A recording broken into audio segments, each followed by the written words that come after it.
Yeah, I mean, Privy. So today we've got over 500,000 stores that are using Privy. We see about just over 1 billion sessions every month in terms of people that are interacting with sites that have Privy actively installed. And we're collecting anywhere from 8 to 10 million emails a month. Wow. So, the scale is real. I think in terms of like the founding origins of the company, I was like classic entrepreneur, grew up in a family of small businesses and was like the guy that was building sites and doing email marketing for them. So, I didn't exactly know what e-commerce was at the time, but saw this big shift coming of, small businesses getting hungry to adopt self-serve technology, especially as it relates to marketing. So kind of started talking around and realized, wow, there's solutions like MailChimp out there. Obviously, Klaviyo is a great partner of ours today too.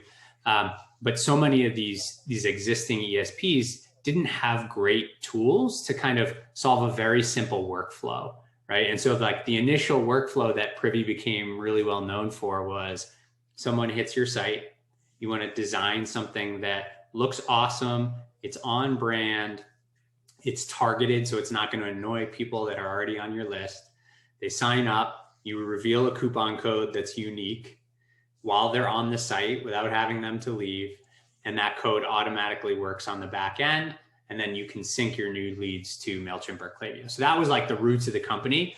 And we just perfected that single workflow. We made it free. We've got, we're known for the free plan. And now we're adding 12,000 stores a month that are starting to use the free version of Privy. Dude, that's so awesome. And 9-10 years ago when you launched it, was this really to solve your own need? This was just something that you were using for your own stores or family and friends stores, or did you actually start the business to start selling this software, this service to other people? No. So like lead capture was definitely something that I was doing for my parents' businesses, as well as email marketing. But no, as I started to talk to other businesses, I was just passionate about solving something for small business. That's kind of all I knew.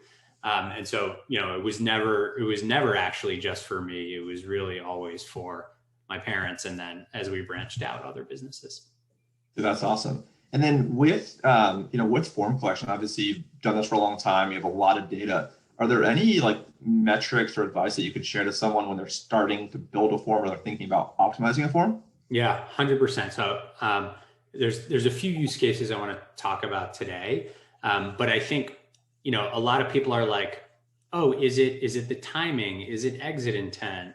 Is it a pop-up versus a spin wheel or a flyout? Like, great. There's a lot you can do. And I did a course for Shopify. You can check out, it's free on Shopify Compass about list growth. It goes through all of that. But what I'll say is across our data set, the thing that we see that has the biggest impact on sign-up rates is the content of what you're putting in front of them, right? So there's 3 types from what we see in our data. There's what we call sign up, right? And that's like no offer, just sign up and join our list.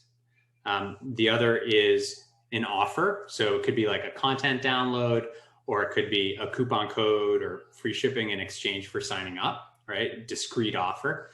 And the third is like an enter to win a gift card drawing, right? And so the sign up campaigns, you should expect you're going to convert 1% of traffic that sees that.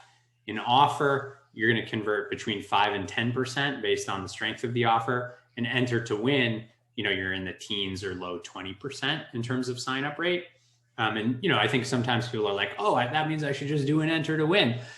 The reality is like you got to be careful and maybe start with sign up and inch your way up, but at least that's a framework for how you can increase your sign up rates with just a couple levers, and offer is really, or lack thereof, is really the thing that carries the biggest impact. Then in terms of like what you want to do, so rather than focus on like a timer or exit intent, I actually think about the world in terms of like the customer journey, almost like you would do inside of email marketing with your flows. You want to take a similar approach with your site conversion, right? So for new visitors, I really do believe that a welcome offer is what you want to do. Give them a little bit of time, look for how long they've been on the site in their first visit, or how far they've scrolled, or how many pages they've seen and use that for your welcome offer. But then I think further down the funnel, we talk a lot about this concept of a cart saver, which is probably new to a lot of you here, which is, okay, maybe someone, they saw that initial welcome, they closed it out, they're still engaged, they're kind of looking at different products, they add something to the cart. Meanwhile, your ESP still has no idea who they are, right? Shopify has no idea who they are. And you can actually detect, like, A, which products are in the cart, B, how much money is in the cart, and C, are they then showing exit intent? And so when you kind of combine how much is in the cart or which products with exit intent, that's like one of the most powerful scenarios around list growth that you could unlock. And we call that the cart saver. That's one of the staples of Privy, but you can actually use that as a way to grow your list, but certainly like reduce abandonment before it leaves with someone that's really, really far down the funnel who you still don't know who they are. So, those are the two things that I'd recommend, is like a really strong welcome offer where you're using the offer itself as your lever if you're just getting started, and then the cart saver for people that are further down the funnel and still haven't signed up. That's awesome. So diving into the offer piece, is there an offer that you think, people should start with, right? Like, is it 10% off? Is it 15% off? Have you noticed or done any testing around like the difference between a conversion of 10% versus 15% versus something more? Yeah. Oh, for sure. I mean, a lot of our customers use A/B testing. We see the results of those. What I would say is, like, start with 5%, move it up if you want more signups. I'd say don't go above 10%. Like, the difference between a 10% and a 15% offer in terms of your sign up rate is going to be minimal. Got it. Cool. No, appreciate that. On the cart saver side, again, I haven't used the product yet, so apologies if this is a dumb question, but is there a way to dynamically or kind of customize what offer or what discount you're showing someone in a cart saver based off their value in their cart? Yeah. So that's kind of level 201, we call it. So like, you've got your basic cart saver, which is, hey, anyone who has product in the cart is leaving, show them an offer if they're not a customer. Level 201 is what we call the tiered cart savers, right? So it's like, if someone's got less than AOV in the cart and they're leaving it behind, okay, fine. Maybe you want to show them a small little something, try to get the lead and close the deal. But let's say they had like 3x average order value in the cart, right? And it was like 250. Really high value cart, and you know that they're about to leave and you still don't know who they are. You probably want to get more aggressive with that. So yeah, it's actually super simple to set up a tiered cart saver. Another kind of use case around that too, that's really powerful for brands that are selling internationally. You might be able to offer free shipping in your cart saver for people that are domestic, but international, you might be handling that differently. So there's all sorts of kind of segmentation that you can apply to any of your displays in Privy, cart savers being probably the most impactful. Yeah, no, this makes a lot of sense. I know we were talking before we started recording where we use Klaviyo predominantly for a lot of ours, but just the fact that you mentioned this cart saver thing to me is really unique and kind of attractive. I think I love Klaviyo, but I think that's one limitation of their form. So I'm going to go hit my team up after this call to test that and try it, because that's really cool and that's really interesting. Yeah, and just so everyone knows, like, Privy and Klaviyo are tightly integrated. We can pass cookies that we capture over to Klaviyo, SMS, contacts, email, unique coupon codes that you reveal on the site through Privy, we can pass over. Like, there's all sorts of stuff. So it's a really, really tight integration if you do decide to test it out. Sweet. So you mentioned on the offer, right? Maybe about 5 to 10% conversion of email collection with the enter to win, right, in the teens. What are you seeing in terms of like the percentage of converting with this cart saver? Is it in between the two? Is it more? Is it less? Like, what are you seeing there? Higher, yeah. So because you're further down the funnel, like how I talked about an offer and you're welcome. Yeah. So if you like a similar offer where it's like, hey, you've got X in your cart, like, before you go, here's a code. That same offer can get 10 to 20% higher because it's like that person's so close, right? And maybe one of the reasons they're actually leaving is price, or there was an unforeseen shipping cost that showed up and they're just like, fuck it, So you should expect, sorry to swear. You're good. But yeah, you should expect a higher sign up rate. And this is a much higher quality, higher intent audience that's further down the funnel. Makes sense. And this next question might be a weird question or hard to answer. So apologies if it's a weird one or one that's hard to track. But so with the card saver, with the people that you're collecting emails there for the first time, do you have any sense of like what that LTV looks like or what they actually end up doing later on? Obviously, right, it would depend on a store by store basis, but like what's the difference between someone that you collect at a welcome series with some kind of offer versus someone that's getting an offer at the card? Does that make sense? Yeah. So what I have offhand is just kind of like broadly speaking, the value of an email address. I don't differentiate between did they come in the LTV of a welcome offer versus a card saver. I think that's a really interesting concept. I should ping the team on that. But just in terms of like, hey, you're out there, you're growing your email list, or you're thinking about it and you're like, why? So the data that we saw from 2019, so 2 years ago now, was that every email address you collect was worth $16. So Not that everyone was going to purchase who joins your list. We all know that. But on average, your list will spend this much money.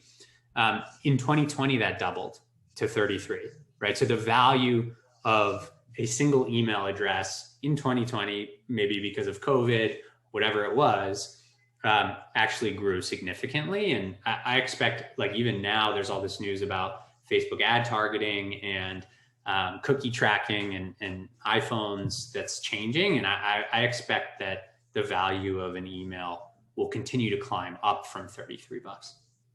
Yeah, no, I'm with you. I mentioned this to you before, but we have a paid social division at our company. And a lot of the conversations that we're having with that team is like, how do we continue to double down on email, right? Like, how do we start selling more package deals as an agency where we're being judged on a blended, return, right? Because the tracking attribution is going to be difficult. So those are definitely conversations that we're having as well. Totally. And by the way, I think there's another like interesting spot that adds a lot of value, right? Like so much of paid efforts are measured in like resulting orders and sales. But for certain brands, like it actually might make more sense to optimize the tracking pixel around email signups, right? Because maybe you're not going to drive an order in that first visit. Maybe it's a more researched, educated buy, and so you can fire your pixels after email sign up and then optimize that way. I think that's a great way to tie together from paid through an email program. Yeah, that's awesome. One thing I've talked a little bit about before is using forms almost as billboards on a website. And it's not something that I think a lot of other people talk about or know or do. Do you have anything that you've seen or any kind of advice? And essentially, to kind of not make that so vague.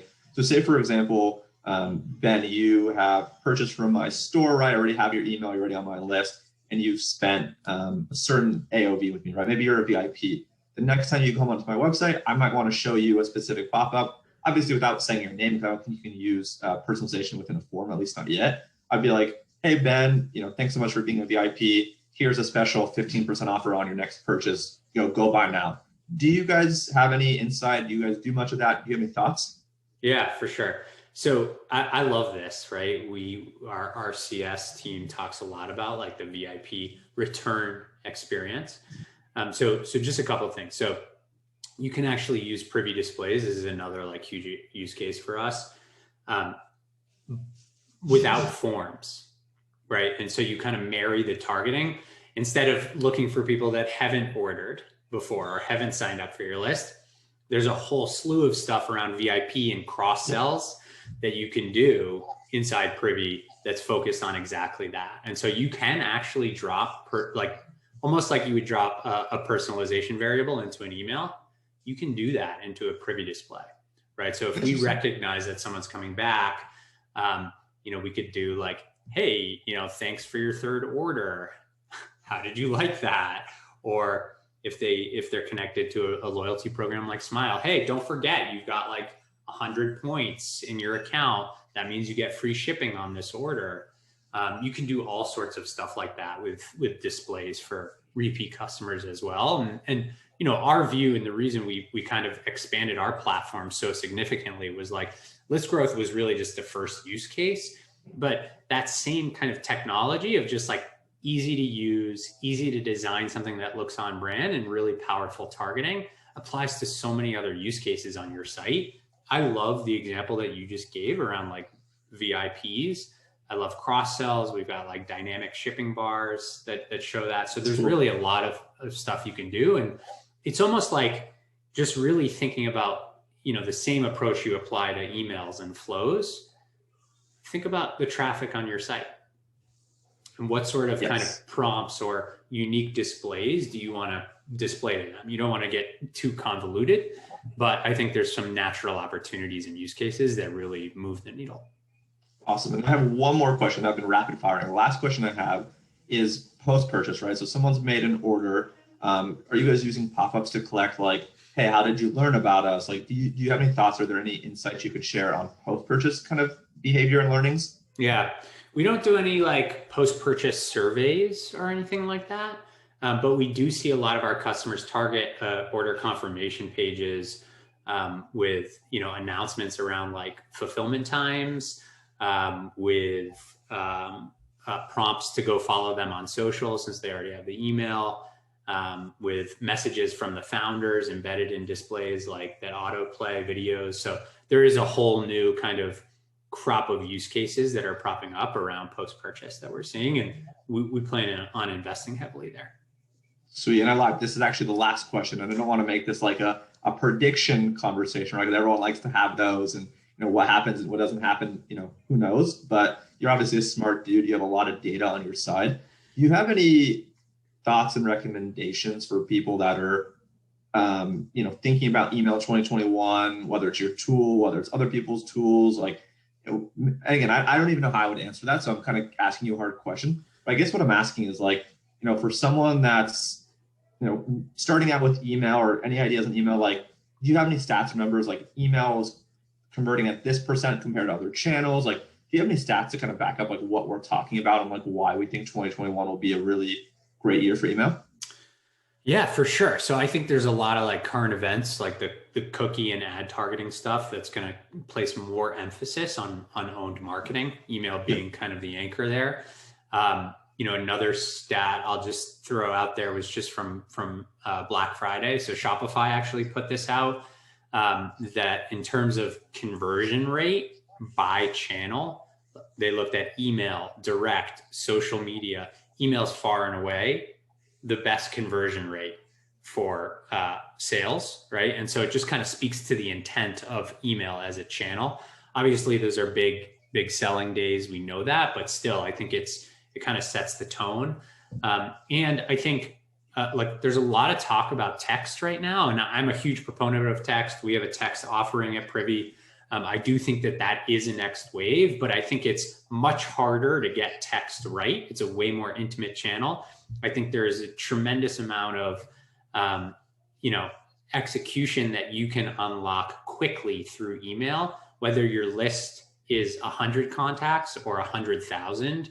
A lot of the concepts in email marketing are the exact same. And if you get them in place early and then grow your traffic and your audience over time, like you're going to be in a really good spot. And site conversion and list growth is a big part of that. Yeah, that's awesome. I don't talk a lot about text because it's not something that I'm personally an expert in. It's something for 2021 that we're more focused on as an agency. Do you have like any reasons or understanding, like why are people not investing into text if they're not, right? Are they afraid of like the barrier to entry with all like the legal fees? And that's kind of the thing that people are scared of. If they do it wrong, there's a lot more fines, or people kind of thinking it's creepy. Like if people are kind of against it, like what are some of the common, myths or reasons? It feels like it's the exact same conversation I've had with merchants about email marketing and about pop-ups, like I think there's a feeling of like, oh, well, I wouldn't want that. Like, I don't want to pop up, or that's not working. That's annoying. Or I don't want to send emails to my customers and annoy them, and certainly like all of that sentiment is heightened in a text environment, right? Because to me, we're on Zoom, we're emailing, we're Twitter DMing. That's fine. Like we're not texting yet, right? Like my wife texts me, Yes. and so I think a lot of times it's natural, but it's not the right behavior. Like as founders or as marketers or as the brand person, like we shy away from marketing channels that are really powerful because of personal sentiment. The reality is this stuff works. There's a reason that, Chase has an amazing agency doing email all day long. There's a reason that, hundreds of thousands of stores use Privy, pop-ups, displays to grow their list. Like this stuff really, really works. And I feel the same way about text. But also like, I think it's taking text a little while to pick up because people haven't even like nailed email. Yeah. And how long has email been around? It's been around forever. Right. And I can't tell you how many times I talk about, I'm like, wait, you still don't have like email automation going? Like you're a 7-figure brand. That's amazing. First of all, but like, imagine what it could be. Right. And so I think it's like, it's a little bit of paralysis too, of like, you got to just get the foundation set. And I do still think that's email and will be for a while. Like get email set and humming. And then like think about how text might be able to add a nice touch in some use cases on top of that, but not like mirror exactly what you do in email and text. Dude, fantastic answer. Ben, you're the man. I could go on and on, ask you a bunch of questions. I think we'll just have to get you back for kind of part 2. So that way we could be cognizant of your time today. Dude, thank you so much. Ben, you're the founder and the CEO of Privy. I'm excited to play more with Privy now that you've kind of shared some of these things. I guess the last question is for someone that is interested in Privy, someone that wants to learn more about you or ask you anything, Twitter, email, like what's the best place to get in contact? I'm on Twitter at Jabbawy, Jabbawy, or just privy.com, privy.com. We got it all there. Sweet. Ben, thank you so much for the time, man. Really appreciate it. Yeah, likewise, Chase. I'll just hit record.